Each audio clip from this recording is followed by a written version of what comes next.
Well, we're back in it again then. So we started the conversation, and James said, push the Hit mic." the button. Yeah. You wanna lay All right, it? all right. So You wanna lay it down? what we're talking about is kind of a difference in cultural selling and personalities. I've spent a lot of time in Europe, and my man here is currently in the UK, but spent 15 years here in the States. I haven't spent 15 years in Europe, but I spent enough time in Europe to know that your assertion, if I want to get this right, and you have to say that it's your assertion, because if I say it, It's it my comes out it comes out jacked up, right? assertion.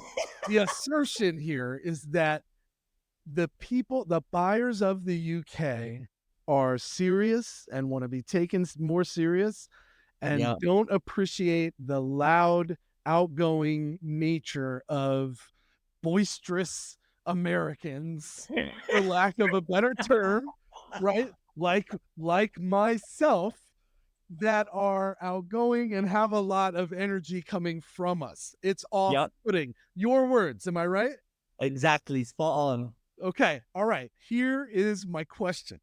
Shane, this I don't know how I ended up interviewing you on your show. Do you Cool. We're do running. you consider yourself an introvert or an extrovert?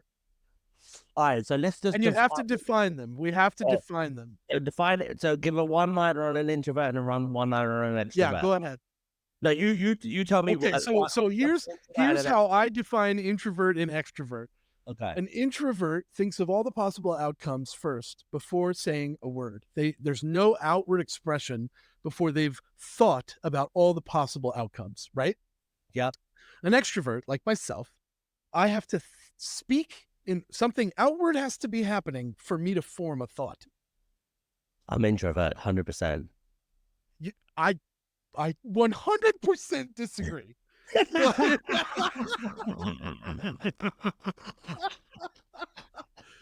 Okay, but what about this? What about this? Let me tell you about what I've learned about Europeans. Okay. Most of them are ambiverts. You familiar with this term? No, I'm not. This term is defined as a person that knows when to turn it on and be that outgoing, loud person, and when to turn it off. Be reserved, be quiet, hold your tongue. That's very interesting. These individuals are actually much rarer than introverts and extroverts. I don't know if you've ever seen the Divergent series, probably a weird analogy, but the Divergent series is a good example of like most people are introverts or extroverts, but there's this little sliver of humans that know when to be which.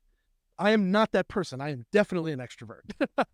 Well, actually, all right. So I do always enjoy being the rarity. And what you've just said, that it's an ambivert. That's the term that I've seen. Yes. Okay, so I will tell you why I believe there's a I'm trying to figure out how the extrovert. I've always been told I'm an extrovert, honestly, and I've somewhat believed it. But the way you said it, that you think of the outcomes before anything comes out, that's how my brain just processes and processes, and I sometimes confuse myself, others because I have so much to say. Mm. But this ambivert thing that you've just mentioned, that Yeah. personality, because I was in prison and I knew how to manipulate correctional officers who are not easy people to manipulate. I don't know. You know,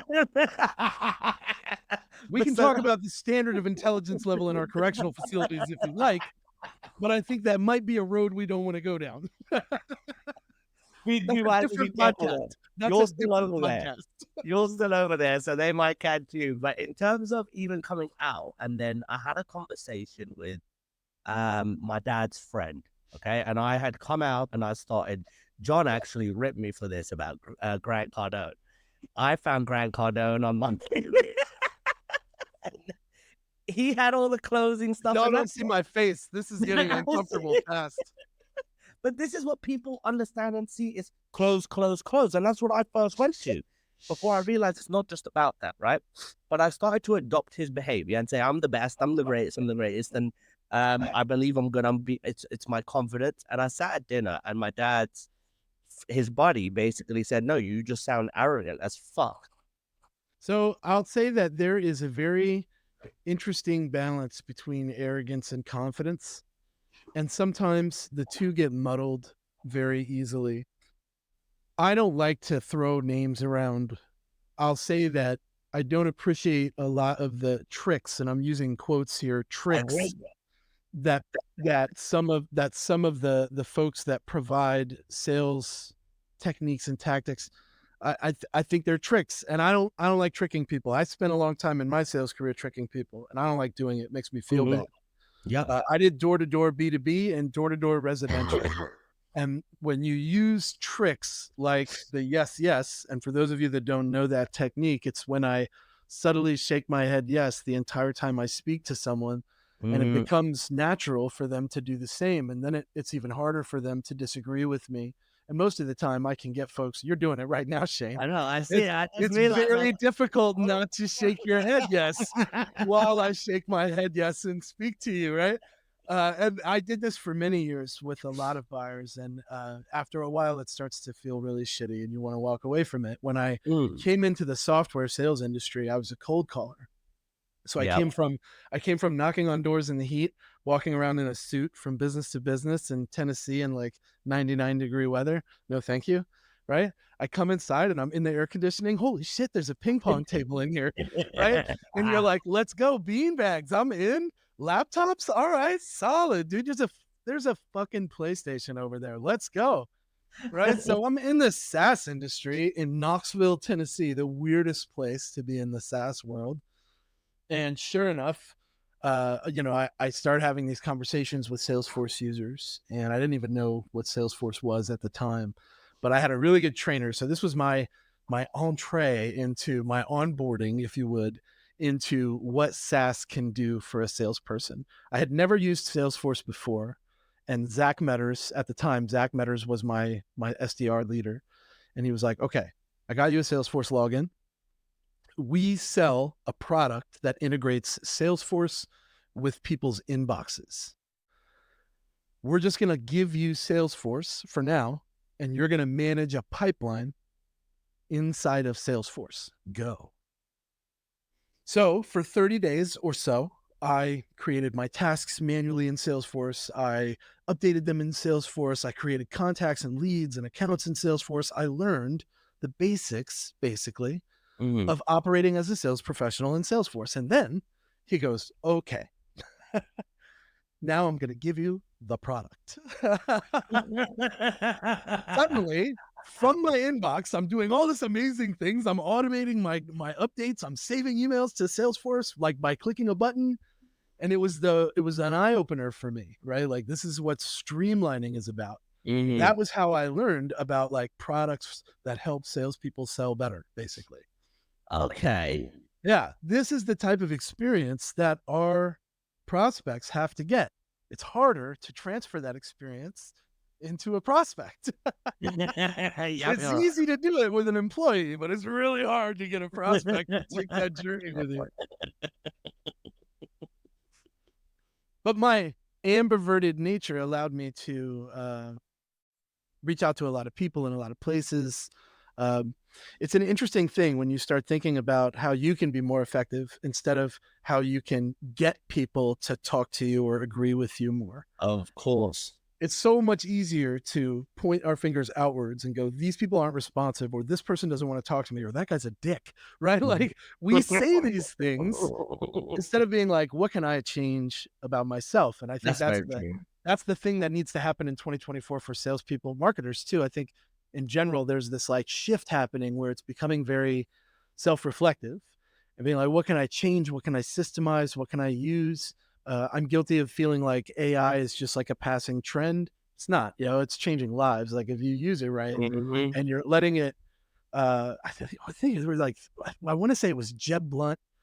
I think that he put out this video way back, like 2016, 17, and he said, there's like three types of people. There are non adopters for tech, I remember this. Okay, yeah. right? And then there are like the ho hum adopters, the people that like grab the stuff that they like and they just, do those things. And then there's Mhm. like the big time adopters. And Yep. these people are usually in the top 10%, Yep. right? Of like performance. Yep. I think this rings very true even still today.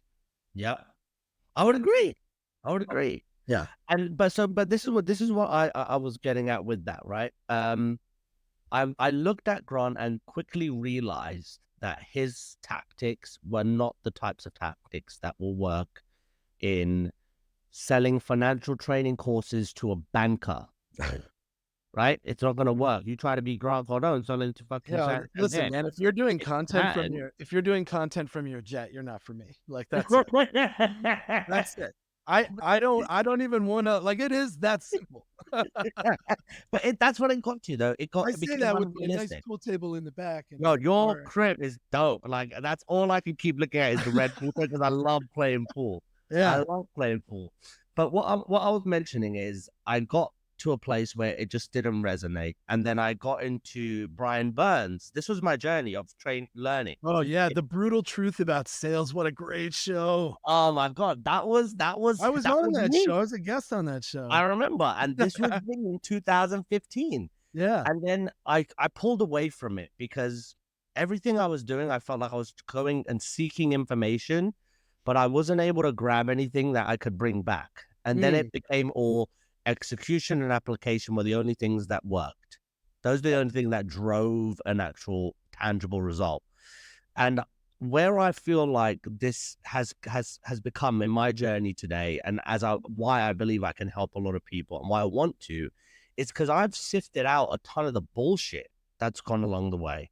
And I can quickly see those joke artists that don't know how to sell really. And I'll give you another example. Have you seen that dude Andy Elliott yet? I don't know who that name and the name is familiar, but I don't know. He's a bald-headed sales trainer. His name is Elliot Army. He wears tight pants, looks like a ballerina, and a tight shirt.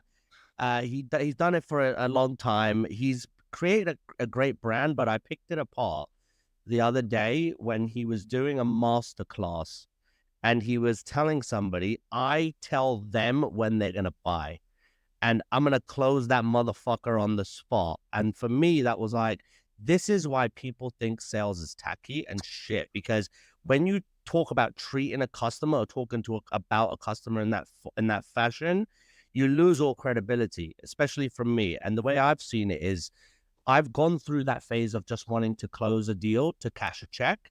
And then I've got into the business world of trying to close a deal to cash a check. And then it came to a place of, I don't want to work with anybody unless I can actually help them.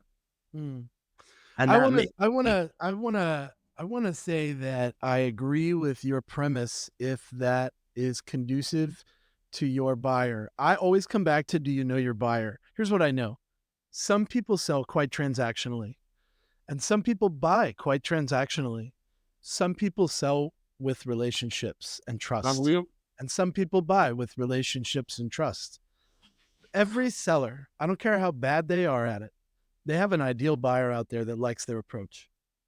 Somebody that's out very there, true. somebody out there in the TAM, the total addressable market, is like, I like the way that person sells. What matters here is how many people can you adjust your approach to so that you can find the way that they like to be sold to. Once again, let's full circle it back to this ambivert. Mm-hmm. I'm not saying don't be authentic, don't be yourself. I'm not saying coat it in this magical dust that's probably, 90% bullshit. That's not what I'm saying. What I'm saying is, I have an outgoing personality, for example. My energy is quite high. I Mm-hmm. transfer that energy quite well on my sales calls. Yeah, I There agree. are there are more reserved buyers out there that are turned off, much like our conversation started about this regional selling, right? Over in the UK, that energy is considered a turnoff. Some buyers just naturally avoid these high energy people because they prefer a more controlled, steady, uh, more reserved delivery. That's Yeah, what they gravitate yeah, towards. yeah, yeah. We have to know as sellers, can I sell to this person? Or do I have a colleague that would be a better fit to sell to this human? I just spoke to somebody about that today and the value in a seller having an ego and the difference between you elevating yourself beyond just a selfish, egotistical seller and becoming a business professional. And That's that right. fine line is one point I'm addressing right now where selling is manipulative. And I don't agree with anything being manipulative in a sales journey. Yeah. No You matter should how, never tell somebody what they wanna hear for the sake of closing a deal. That's never setting a good expectation. of course, or even control. You can control a sale, but to control the narrative so much that no, you're going to do this, and it's kind of pressured. That's bullshit. So pressure, let's talk about pressure because I think pressure exists in a certain situation. I'll give you a couple different examples. First of all, I think if you're selling something transactional, and I'll use something that's very different than SaaS because we have to take our SaaS blinders off. Sales is so much bigger. Sales is so much bigger than SaaS, right? Absolutely, absolutely. Yeah, I've sold a lot of things in my time, man. You know what I'm saying? So when you think about the connotation it is to be a salesperson, if you Google, everybody right now, just stop what you're doing and Google top jobs or top careers in Let's do it. 2024. All right, let's do If this. you Google top careers, top jobs in 2024 and read them off, I guarantee you're going to get at least 15 in, and Top job you're in not gonna 2024. see sales. Salesperson will not be there. It is 21 more rows right there. Boom. Best jobs according to Indeed. Salesperson is not on this list. Wow, what a bunch of choke artists. Here's what's crazy. Here's what's crazy. Sales is both the largest and highest paid profession in the world and the largest and lowest paid position in the world. It holds both of those titles. That's unreal. So the question becomes like, if we're going to change the connotation of being in sales, if you're in sales right now and you're listening to this, ask yourself, when a motherfucker in your family says, "What are you doing these days? How's the job?" Are you like, "I'm a sales professional, yo"? I'm No, business development, client no. relationship I'm manager. I'm a biz dev professional. I'm a client engagement specialist. I'm a technical consultant. There's everything Sales except engineer. eh, I don't want to talk sales engineers down. I refuse to do that with you. You will not drag me into that. How dare you, Shane? How dare you? So so here's the thing. What I'm saying is that we've got to get to these youngsters and Yep, show them the right way to run businesses today. I agree. Fully With the agree. customer first and with your ideal customers in mind and with a strategy that is all encompassing. I'm speaking next week for Knox County Schools to a group of sixth, seventh, and eighth graders, and we're talking about media as a profession. And I'm literally walking them through my career trajectory. I did this type of sales for this long, and I was making this much money. Before I got my education, I was making this much money. Right? I got a degree, and then I went here, and I was making X. The following year, I did so well that year that I got a raise, and I made Y. And the following year after that, I did well again, and I got another raise, and I made Z. Right? And now I moved companies, and this was my mark, and I hit it, and I got this for my next job. And then I got a call from John Barrows, and he said this. And I threw out a number that I thought was ridiculous. And he was like, let's do it. And I was like, let's go. And like, dude, but they don't think about it from these perspectives. I'm No, going to give them the numbers never. and You everything. What's don't. crazy, think about what I'm saying here. I'm telling you now, when you ask sixth, seventh, and eighth graders, how much money do you want to make? The numbers you get are staggering because they have no concept of economy or inflation or what it Hmm. takes to live. So they say things like, I want to make $10,000 a year. And you're like, okay, no, right? Like you can't live on that. Yeah. Who else Very has a number? And they're like, I want to make 1 million. And you're like, you watch too much TV, right? Or they're like, I want to make 10 million. And you're like, TikTok addict. Let's talk about a realistic path to revenue and what's happened to me over the last 10 years. And I started in sales and I never would have thought that it would have taken me to media. No way. So for those who don't know you that well, give us a highlight reel in 1 minute on that journey from start Sure. to where you are today. Sure. 2015, I left door to door sales and the restaurant business to become a full time SDR at my first SaaS and tech company. Okay. I was there for 4 years. The company sold to a Texas holdings company, and I moved to a data orchestration company that was then picked up by Zoom Info. Then in 2020, I got a call from John Barrows, and my content In that window of time from 2015 to 2005, I built my brand, Say What Sales. Hashtag Say What Sales. If you're a Mhm. salesperson, we're the same person. I've been saying that shit for years, right? I And it love just it. pulls salespeople in my Yep. direction. And I love that, man. That's my Yeah, thing. I want to help salespeople win. That's my job, exactly. right? So here we go. I start with John and Morgan J. Ingram on the sales training side. 2020 comes along, March hits, COVID shuts the world down. What Wow. do we have to do? We pivot to digital. Once we go to digital, it hits us like we have these great roots in sales training, and now we're on this thing where these webinars that we're doing are attracting like thousands of people.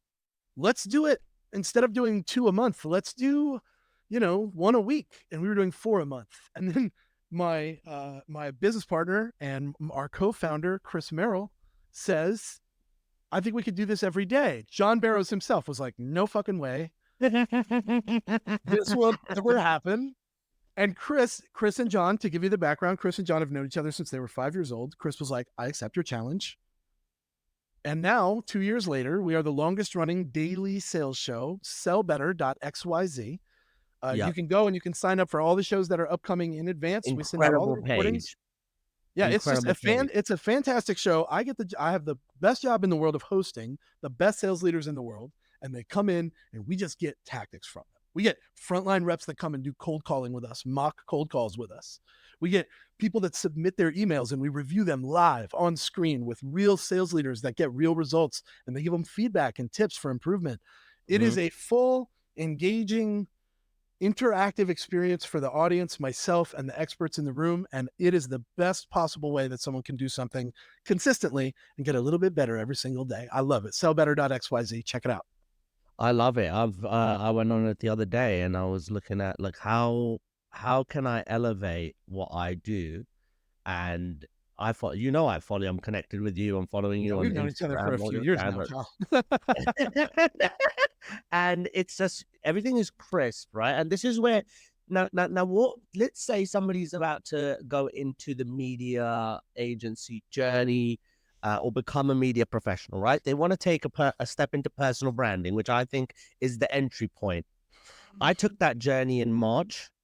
I wanted to take it in 2020, but I didn't Mhm. because I had an indifference of opinions with my co-founder at the time.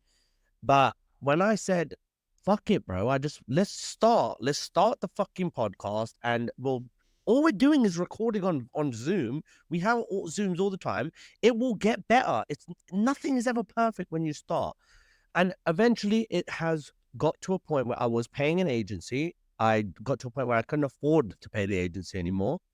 And the person who was sponsoring the podcast at the time, they said, yo, dude, go, you're not stupid. Go do it yourself.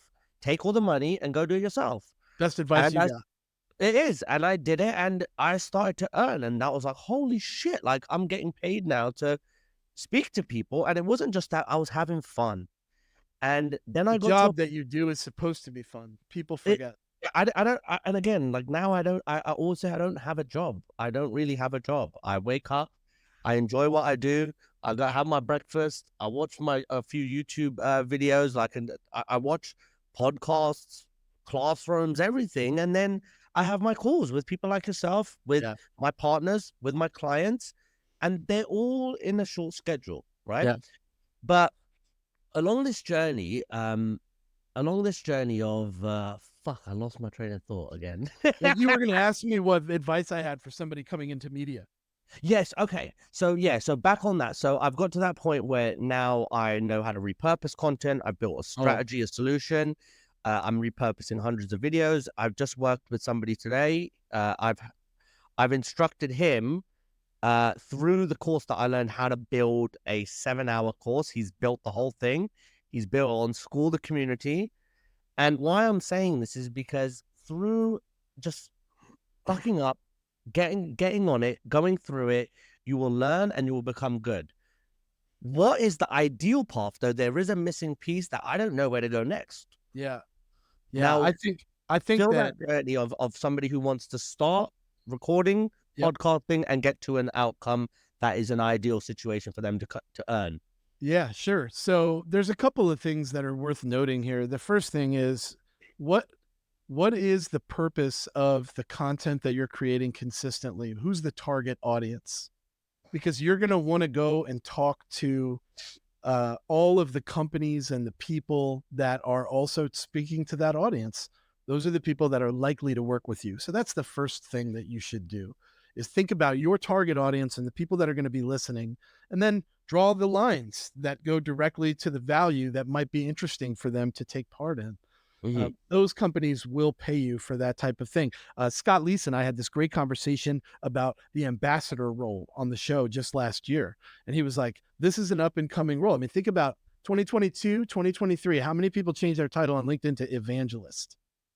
Oh, wow. Yeah, Oh, you're right. a lot, right? I was Yep, an evangelist for a minute, right? yep. The Sell Better by JB Sales evangelist before it became the Daily Show. When you think about what you can do to get started and how you can monetize, first of all, don't even think about monetizing until you've got the following to monetize. Because What is that if number? you Just on there's no that, number. There's no everybody number. will have a starting number, 100, 1,000, ten No, thousand. that's not true. The only numbers that matter are the numbers that matter to the people that are paying for those numbers, right? That is the key. There is an equation to be found. Find the equation that works. And here's why I say this, because we always want to monetize right away. But how many Yep. webinars have you been to? Shane, I don't have enough fingers or toes to count on the number of webinars that I've been to that had big names. I mean, big names, and Mhm. there are 11 people in the room. Yep, I agree. If your sponsor paid for that to be a hit and it's a flop, how do you justify that payment? That's a tough thing to do. I would caution everyone thinking about creating content and monetizing. Ask yourself what your threshold is. Find the data. I got two ladies that work with me, and I can't not talk about them when I talk about this, because I consider myself data oriented. These two ladies are extremely data oriented. Vicky and Mhm. Maria, look at the data and tell me what works. Without them, I don't know what I should keep doing and what I should let go of. Yep, you're right. I'd eventually find out about it, but it doesn't grow without their data. You see, Mhm. you have to be able to consistently create something, look at what it's drawing. How do I improve it? How do I keep Mhm. my numbers consistently increasing? And who wants it? That's that's the equation to find. Make that list, right? That we always want to monetize, but we never think, what am I monetizing?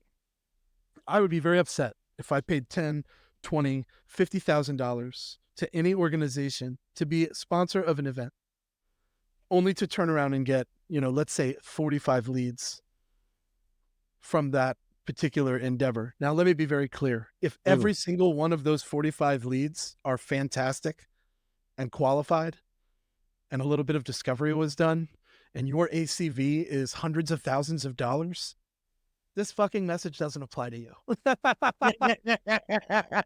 That's a healthy investment right there. So I'll give you an But example. most people don't have that equation. Yeah, no, you are right about that. So I'll give you two things. So the where I think the podcasting element can be monetized, if somebody is on a journey and they want to do it, there's gonna come a point such as where I'm at now, where there's too much content to organize and get it posting by myself and focus on all my other things. So I need to outsource certain priorities, certain tasks within this engine that I'm building. On the and where companies will sponsor a podcast, it's typically I've seen let's say Stephen Bartlett. Do you know Stephen Bartlett, the guy from the UK, Diary of a CEO? Yes, I do know Diary of a CEO. Okay, so he has Huel and a few other brands that midway through, this is what I did with one of mine. It was an email sponsor. Midway through, you just say something like, "Hey, look, we are sponsored by this brand. They do this, this, this," and that's it. And the amount of brands that are paying for that is ridiculous. Even if I was wearing a branded T-shirt, it's crazy. So that's another thing. And those are, I think, you like. There's a guy called Dodge Woodall. I asked him about his podcast. He said it's £5,000 to be on my podcast. I said, "All right, I'll talk to you later. I can't do that right now."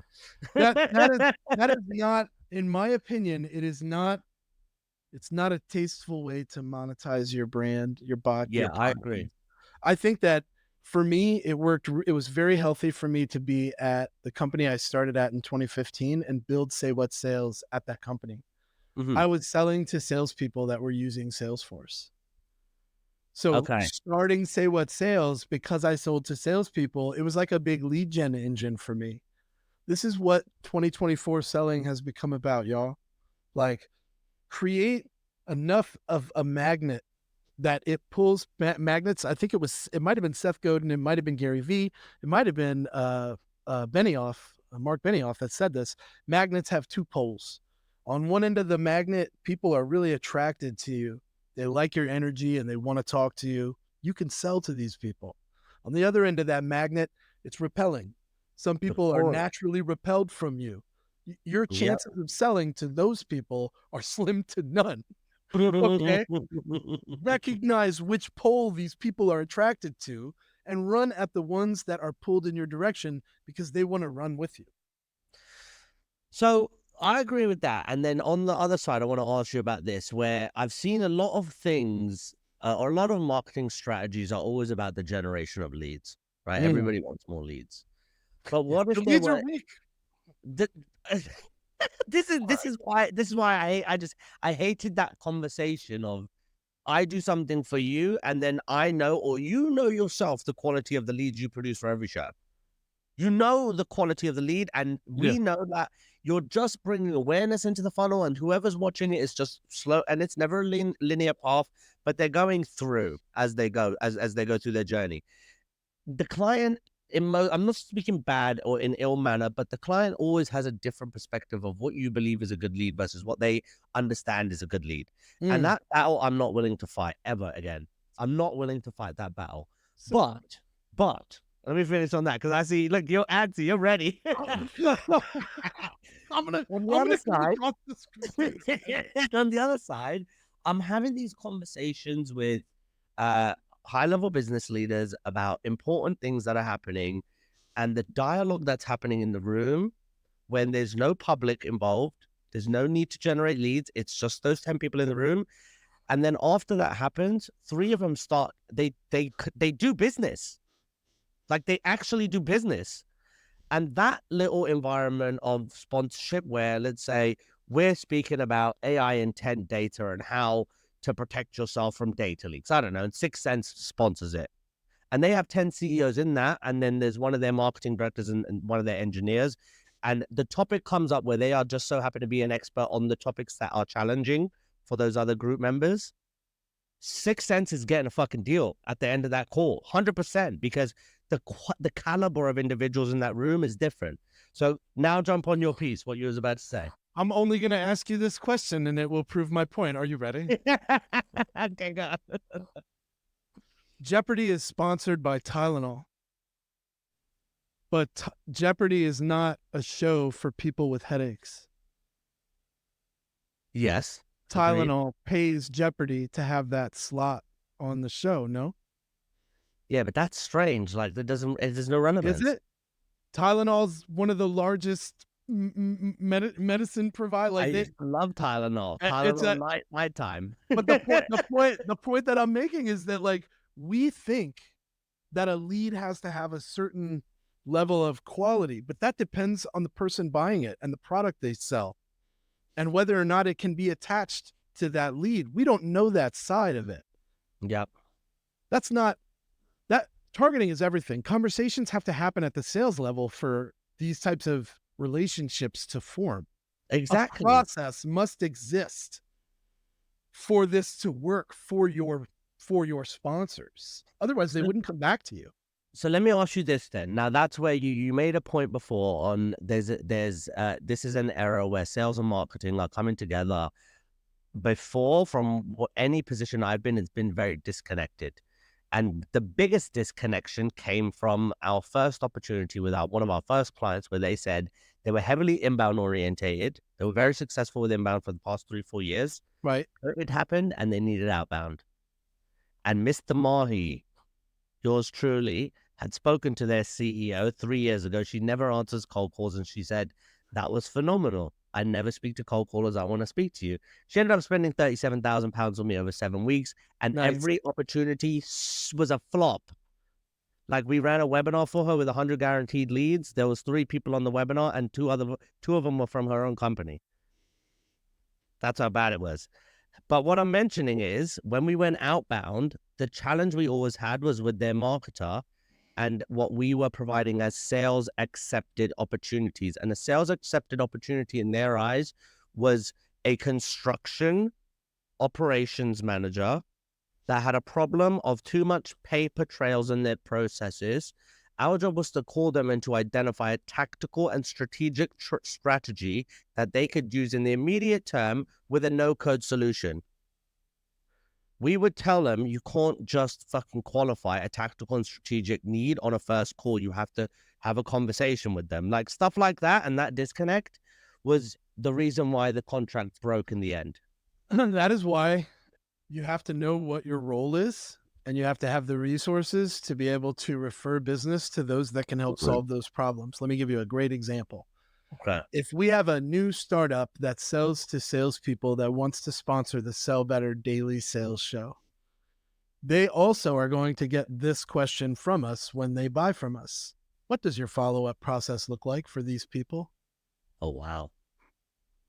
And if they don't have a good answer, we take a step back. We have to, because our brand is on the line here. You're a reflection of that. If we're going to sing your praises, let us show you someone that can help you with a great follow-up process. And we have lots of people to choose from. Mm-hmm. But if you're not going to do a great follow-up process for the people that we're putting you in front of, man, this is not going to work no matter what we do. And I refuse to be on a call 3 months later where you say, we didn't close any of our business from this initiative with you. Well, no, like Cool. I want to make sure that before you decide to do business with us, you're ready for this type of volume. You're ready for these types of leads. You have messaging in place that we know to be effective with our audience, right? Like it goes beyond, can I sell you a list? Which is what I think a lot of people think it is, Mm-hmm. right? That's what they see. They see, oh, I don't know if you remember, but back in like 2017 through 2019, there was this rash of people that were like, hey, I can get you a list of 1,000 Salesforce users. Hey, I can get you a list of 2 million I still HubSpot get it. users. Yeah. Selling lists has always been a popular thing to do. I don't think businesses need lists anymore. I think No. lists are important. But I think what they need are engaged people on lists. I think that's more important. I think having a system in place that gives your salespeople the context and the strategies and the relevance in their messaging when they first start reaching out to these humans, man, that is what Sell Better provides, right? For our sponsors, for the people that work with us that sponsor the show. If you give me $1, I want to give you 3 to 5 back. Well, Of that's course. the move, right? And Yeah, of course. if I can't do that, what the fuck are we talking about?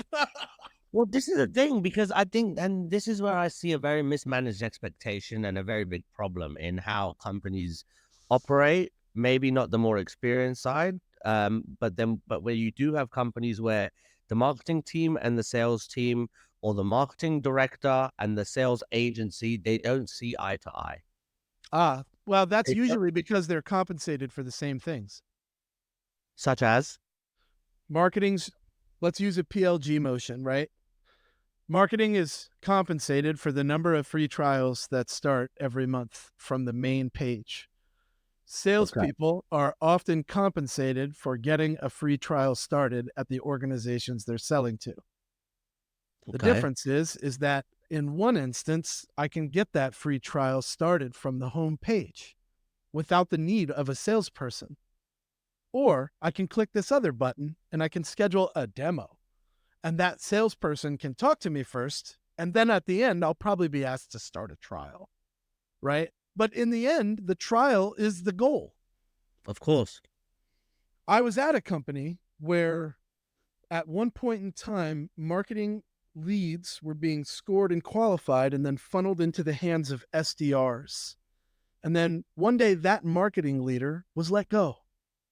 And the new marketing leader that came in was told that this person was going to be compensated for trial starts. Before I knew it, none of the team was getting any more inbound information. No names were coming in our direction. It became very cold, and the inbound process just stopped. It was fine because we knew how to prospect outbound, so Mhm. we just pivoted to start making lists and, Yeah. let's go out. I don't care, whatever. Let's go. I'm not gonna Right? sit I here. accept no challenge. Right?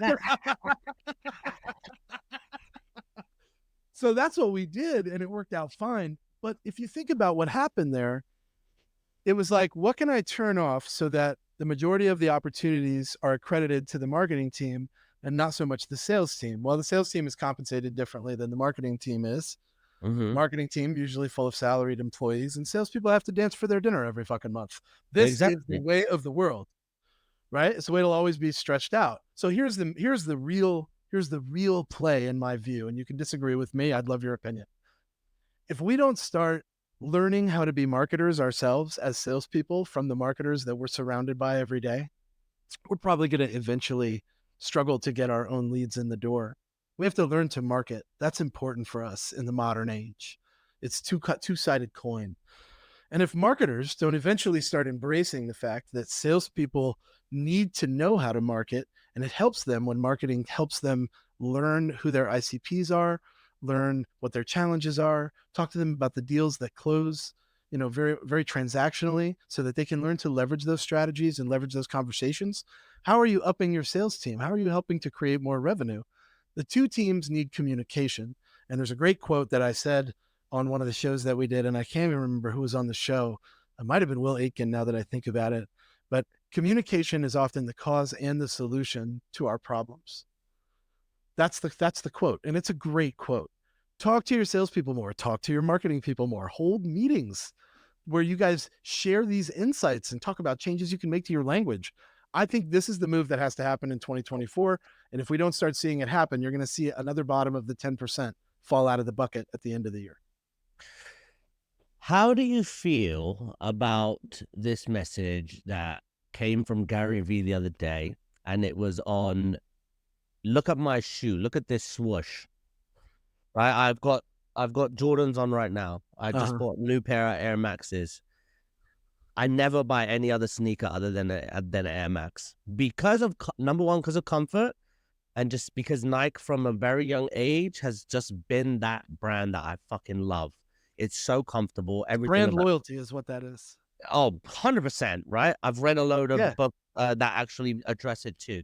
But then I went to the Nike store to return a pair of joggers the other day, and yo, this store, I'm telling you, look like fucking Japan. Like I was in Japan, and Yeah. like, so everything's on shelves and lights and banners going around. The Yeah. tilt new, and I looked at it and thought, like this customer acquisition cost is so fucking low because Nike brand, like there is no salespeople unless you're at the top of in corporate. There But are it no took them a salespeople very in there. long time to get there. So how do you help people realize that that gap is very far to become Nike as a Yeah. brand? And if Yeah. you're starting today as a salesperson, how what should their mindset be to get to Yeah. that or understand the journey towards that? It's a good question. Consistency is probably the best answer, and patience. Nothing that you ever truly gave a shit about happened overnight. Nothing, literally nothing. If you got a trophy because your team was the best, you worked through a lot of other teams and it took months to get there and then you won. If you became certified in something that you had to take an exam for, it took the time to learn that skill and get that done. Everything that you truly give a shit about takes time. Your career is probably the most important thing to take your time with. So don't think you're going to wake up tomorrow and be successful at anything. In fact, Mhm, just try to get mhm. a little bit better every day and learn something new as often as you can. Read a lot of books. I read ridiculous books, and it helps you. And once you get into the mindset of growth, it's really hard to look away. And then you find the things that you can systemize, and then profit starts rolling in. How do you keep people focused on reading? Like, so I'm a big believer in just shortening the path to success. And again, for me, I believe this year will be a breakthrough year for me. And people will say it's an overnight success, but they don't realize this shit has been happening since Yeah. 2008, bro. Now Like, they only see the top of the iceberg. exactly. I've been through it, like really, really, really, really tough times, Right. but I embrace them. I love who it's Makes us who helped we me are. become. Exactly. Now, that's a big journey, right? That's a long journey. It takes a lot of time. For those that are in a rush, you said patience, you said consistency. Yeah. Give a bit of detail on those consistent actions, and how do you prevent yourself from reading the wrong stuff and wasting time? Yeah. I guard my vibe. What I mean by that is that if I see something negative, instead of immediately jumping to reply to it, I think about whether or not I need to reply to it, and most often I'll ignore it. And that's probably an optimistic perspective. Some people have a hard time turning away from negativity. Know this: everybody out there is going to judge you. Everyone out there is going to say something about the stuff you're creating. There's always going to be somebody out there that's talking behind your back, saying terrible things. You should not care about this, because if Well, you you know, are, for some people it's hard. Like for me, it's a. I guess I'm at an age where it's starting to become less important, yeah, but it affects me. It still pisses it, me off. it does affect us. I'm not saying it doesn't affect us. I'm saying we cannot give the trolls the satisfaction of a reaction. When we do that and engage, it just draws our spirit down to that depth, and it becomes harder for us to justify what we're doing. The way that I look at it like this: I ride this fence, and on this fence there's two sides, and on one side of the fence there's all these people that want to be where I am. So I'm always reaching down and helping them up on my fence. Mm-hmm. And on the other side of my fence, there's all these people that are where I want to be. So I surround myself with them, and I'm always reaching up so they can help me onto their fence. Of If I course. just stay on the fence, I'm going to win. But you can't look behind you on the fences. You have to keep moving forward. You can pull people with you that want to be with you, Yep. but you can't look to the last fence you were on constantly, or you'll end up back on that fence. So when Yeah. I think about how quickly this happened for me, the only thing I can say that happened quickly is I learned to make change in myself quickly, because I had no choice. It was Oh. easier for me to control what I was putting out there Mhm. than it was for me to control the trolls. I'll ask you this then. So, at what point do you know if you're moving too fast or slow? And the reason why I say that is because Uh, when you're in a job, for example, the resume wants you to be there for 2 to 3 years to show consistency, right? 18 And months is the average tenure for an employee there anywhere. you go. And then your boss wants to see a certain amount of time. And there was one moment where I said, okay, I can't trust the manager. And you may push back on this, but he said, I believe you're better off as a delegate salesperson, and I wanted to go to sponsorship sales. He didn't realize my motive was to earn more. That's all I cared about. I didn't enjoy the job. I was good at it. I was able to book people to attend events, but I saw sponsorship was closing $500,000 in revenue. And I Yeah. said, I want to be part of that. It was only 2 people, but I want to be part of that group. And he said, no. He said no. And I was like, what the fuck? Why? Like, why would you want to stop me from going there? And then he hired my best friend to be my team leader. And my ego, I said, I quit. And I got a job at Gartner. After I Fair got a enough. job at Gartner, they found about my criminal record and fired me 6 weeks late, 6 weeks before I started. And so I couldn't start there and had to go on another one. But the point I'm making is I went through every single job until the most recent one. Every year I moved. 2 jobs I moved. The last one I stayed there for 4 years. After 4 years, I started my company. How fast But did it last? yeah, all right. So here's the question. Really, there's really only one question. Every time you moved jobs, did you make a little bit more money? Were you a little more comfortable? Absolutely. Double the Yeah, salary. But then you ran at your pace, bud. Yeah. That's the truth of it, is that I'm everybody has a different standard of living, a different set of goals. When I first started in sales, my goal was that I wanted to take my family to dinner without having to check my bank account first to make sure that I could, because I come from nothing, right? yeah.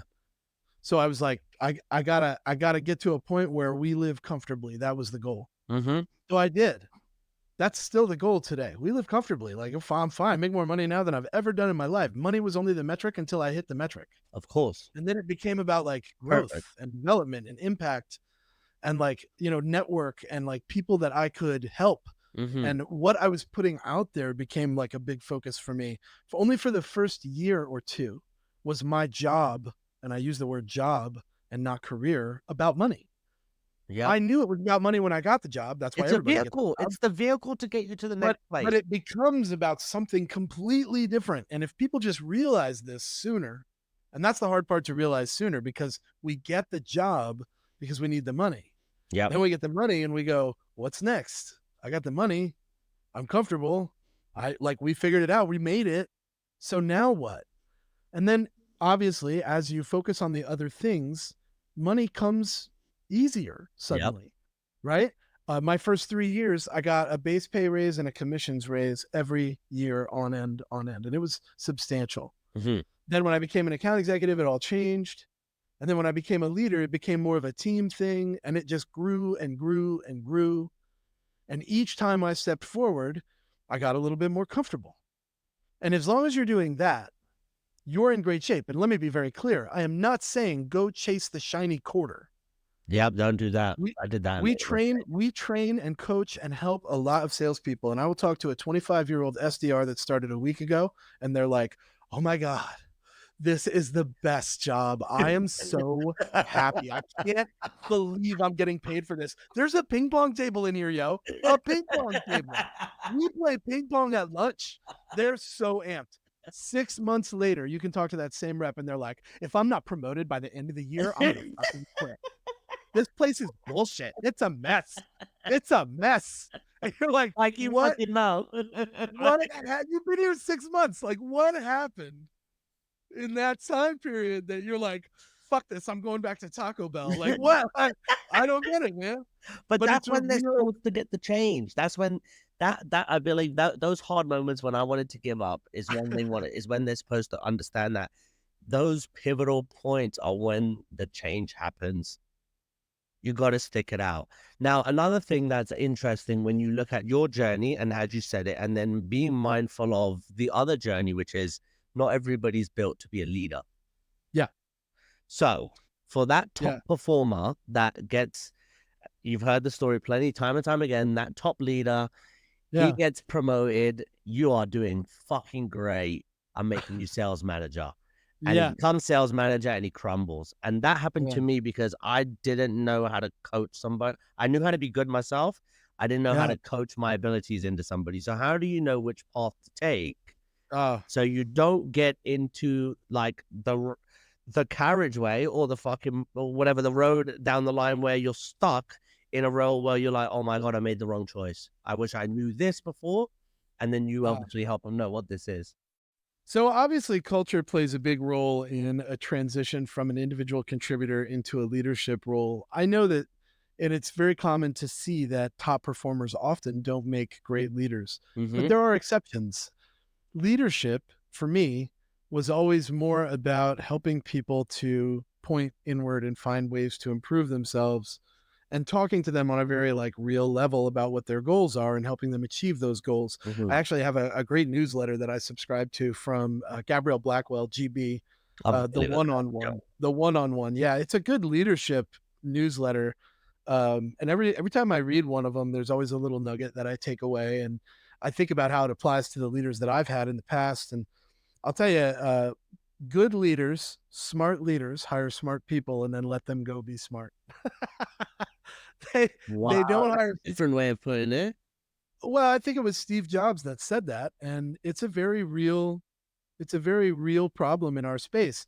A lot of smart leaders out there, they hire smart people, but then proceed to like tell them how to be smart, and then they become less smart. It's a bad circle, I right? agree. I know what you're saying. Yeah. Here's the leadership skill that I think a lot of them miss is the what motivates every individual person that is underneath me, and how do I coach to those things?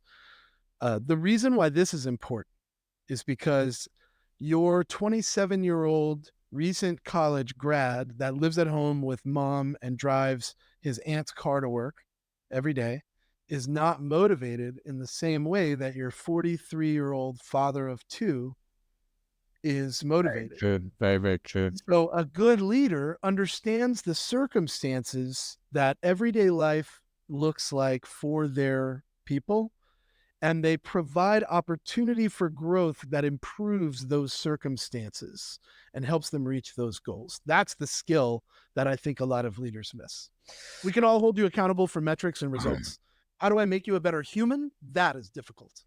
I think it's a very difficult task. It was extremely difficult, and I loved being a people person. And there was all kinds of messages that I got of, you need. I always hired people because I said, look, I'm hiring you because I believe you're more intelligent than me in this area, and I want to be able to trust that you can take that task, and I don't have to do it. And I kind of, as as some may think it's silly as it sounds, but I would like, you're the boss in this. As much as I own the company or I run the company, I'm kind of reporting to you because I trust in your ability to do this. That was one thing that was that subservient or that servant leadership. That really helped a lot. Motivational management. I read a lot of things by Sandler, which is one Yeah, of our Sandler's a trainers. great program. Um, and but the thing is, again, I realized I'm more of a sole producer, and I had to Sometimes it's best to own something it start to is. finish on your own. Sometimes it's best to involve other people for different reasons, perspective, Yep. assistance, knowledge, Yep. education, experience, Mm. right? I think what we've gotten good at as business professionals in the modern age is being resourceful. Yes. Uh, there's no excuse in the modern world because we have the world at our fingertips all the time. So if you can't do something, find the solution that enables you to do it. If you can't enable yourself to do it through a product, find a person that can help you to do it, or that can do it for you, or that can teach you how to do it. So now you have that knowledge. Of course, no, I agree with you fully, and I think what you mean, what you're saying, even in terms of resourcefulness, it's I truly believe this is the true, this is the future. We're in a day and age where you have a very select set of skills. I do too. We know how to be resourceful without having to spend thousands and thousands of on a huge team to get a job done. You can now do it with small agencies, small assistants, smaller groups. There are many ways that individuals are learning to be entrepreneurs, increase their kind of net profits for themselves, their own ownerships, and they can build one man army, one man businesses that are going to be extremely successful. And those are going to be a lot of the groups that kind of come together and they could be resourceful to bigger companies. I believe we're in an Extremely, era that's happening. Hmm. I do too. I think the part that's subjective is extremely successful. A one man company making $250,000 a year, horribly successful. Holy shit, you killed it. Of course. Right? But a company of 10 making $250,000 a year and trying to provide insurance to those humans, that's going to be tough. That's going to be tough at 250 a year. I That's made not that success, mistake. I did that. right? So exactly. So when you think about what success looks like, I wrote my thesis in college on success. When you think about what success look like, you have to look at what it's coming from. That part can't be ignored. I know people that make $15,000 a year that are happy as shit. Hmm. They don't have they don't have the need to make six figures. They don't measure their love of life in dollars earned. These people are wildly happy. We, other individuals, you, people in business today, we associate a dollar amount with a level of happiness and success and comfort. Those things are not dependent on one another all the time. No, you're They absolutely. help. They Yep. help. And Yep. Yep. Yep. no fool is foolish enough to tell you that money will not help you find comfort, right? But some people find that happiness quite literally without the need for all that money. I envy those people. It's a very difficult world we live in And with today. that, join us next time on Yep. Deep Thoughts. That's exactly what I was going to say. What, but exactly how 59 minutes. Well, look, again, I think this is really cool. One thing that I think you're highlighting a lot on is the ability to filter through the right information and get down to the right pieces. So if you guys want to learn more about the right bits of information, and if you agree with what James is saying, like, share, subscribe, this show, this episode, this channel, go to his. I've got to put your links on Yeah, the blog at on Say this. What Sales. Connect with me. I've never met a stranger in my life. Thank you again, dude. I really appreciate your See you, time. I'll buddy. stop. Wow. So